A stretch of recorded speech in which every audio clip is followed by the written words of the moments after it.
আমার বিয়ের কিছুদিন পরেই আমার শ্বশুর আমার মাকে বিয়ে করে ফেলেন। কারোর শোক দেখলে আমার মায়ের সেটা সহ্য হয় না। প্রতিটি সংসারে ভালোবাসা, সম্মান এবং যত্নটা না থাকে তাহলে আমি মনে করি সে অসুস্থ সম্পর্ক থেকে বের হয়ে আসাটাই উচিত। হ্যালো এভরিওয়ান, আসসালামু আলাইকুম। ওয়েলকাম জানাচ্ছি নতুন আরো একটা ব্লগ ভিডিও নিয়ে। আশা করছি আপনারা সবাই ভালো আছেন। আলহামদুলিল্লাহ, আল্লাহর রহমতে আমিও ভালো আছি। আজকের ব্লগটা সকাল থেকে শুরু করছি। আশা করি আপনারা ব্লগটা শুরু থেকে শেষ পর্যন্ত দেখবেন। ঘুম থেকে উঠে আগে চাদরটা আমি ঠিক করে নিলাম। এরপর হচ্ছে রান্না করে যে কিছু গতকালকে রাখা হাঁড়ি পাতিল ছিল সেগুলো আমি ধুয়ে নিব। এরপর আমি নাস্তা রেডি করব। নাস্তার জন্য আমি চা আর পরোটা বানাবো। আমার সকালের প্রতিদিনের নাস্তায় ডিম পোচ এবং পরোটা থাকবে। ডিম পোচ এবং পরোটা আমার অনেক বেশি খেতে ভালো লাগে, সেই সাথে চা তো রয়েছে। তবে মাঝে মাঝে টেস্টটা একটু চেঞ্জ হয়, তাই আজকে ভাবলাম ডিম পোচ খাবো না, আজকে শুধুমাত্র চা এবং পরোটা খাবো। দুধ চায়ের মধ্যে যদি সুন্দর একটা রং না আসে তাহলে সেই দুধ চাটা খেতে কিন্তু ভালো লাগে। যারা চা লাভার আছেন তারা কিন্তু খুব ভালো করে জানেন যে দুধ চা খেতে হলে কি পরিমাণে লিকার আর দুধের প্রয়োজন হয়। এরকম 1 কাপ দুধের চা হলে কিন্তু সেটা খেতে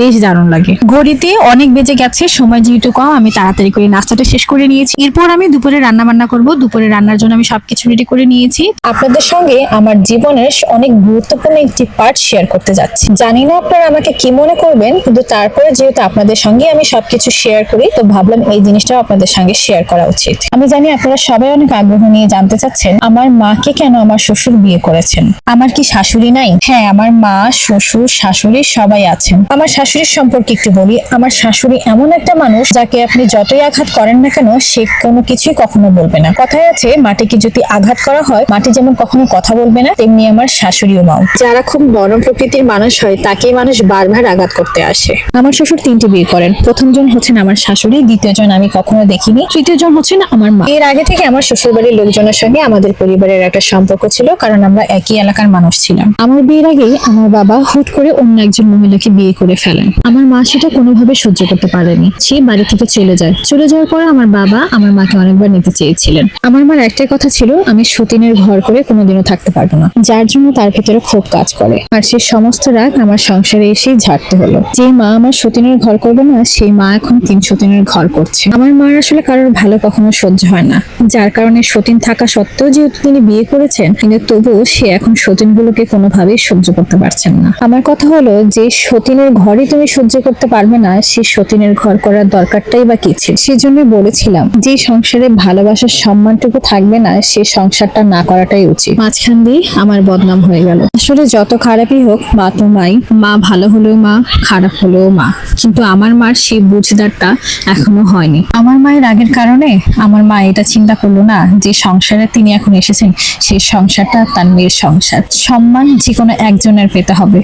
এখন এমন একটা পর্যায়ে আছে, না পারছি ওনাকে সংসারে রাখতে, না পারছি নিজে সংসার ছেড়ে চলে যেতে। কোনো মেয়েই চায় না সংসারটা নষ্ট হয়ে যাক, আমিও চাই না সংসার নষ্ট হয়ে যাক। জন্ম, মৃত্যু, বিয়ে সবটাই আল্লাহর হাতে। আল্লাহ যার কপালে যেরকম লেখেছে সেরকমটাই হবে। অনেক বছর হয়ে গেছে, অনেক কিছু শিখছি, অনেক কিছুই সহ্য করে যাচ্ছি। জানি না এই সহ্যের বাচ্চা কতদিন থাকবে। আমি এও জানি না যে সামনের দিনগুলো কিভাবে পার করব। আমার জন্য আপনারা সবাই দোয়া করবেন, আমার সামনের দিনগুলো যেন আল্লাহ আরো ভালো করে দেন, আমি যেন আরো ধৈর্যশীল হই। যাই হোক, হুট করে কিন্তু অনেক বেশি ঠান্ডা পড়েছে। এটা কি আপনারা কেউ খেয়াল করেছেন? ভিডিওটা দেখে কিন্তু বুঝতে পেরেছেন আমি কোনো মেলায় গিয়েছি। তো যারা গ্রামে থাকেন তারা খুব ভালো করেই জানেন যে গ্রামে শীতের সময় ওয়াজ মাহফিল হয়। এই মাহফিলটা আমাদের বাসা থেকে অনেকটা দূরে ছিল। তো সেদিন হচ্ছে ছুটির দিন ছিল। ছুটির দিনের সময় আমি আমার পরিবার নিয়ে সেখানে গিয়েছিলাম ঘুরতে। তো ওই জায়গায় অনেক খাবার নিয়ে বসেছিল, বিশেষ করে জিলাপি, তারপর হচ্ছে বড়া, ফুচকা, চটপটি, কফি, আরো অনেক কিছু। মেলায় যে খাওয়া দাওয়া করেছিলাম আর এখানে কিছু অর্নামেন্টস নিয়ে বসছিল।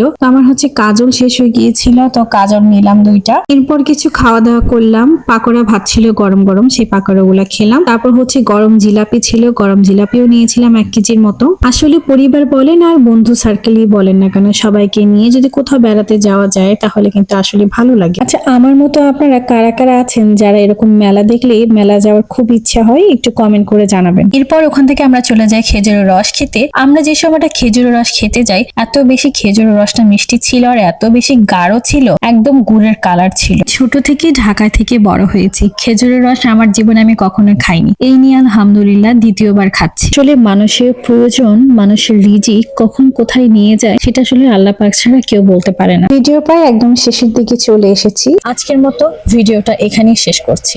ভালো লেগে থাকলে অবশ্যই ভিডিওতে একটা লাইক করে দিবেন, আপনাদের সাপোর্ট আমার খুব বেশি দরকার।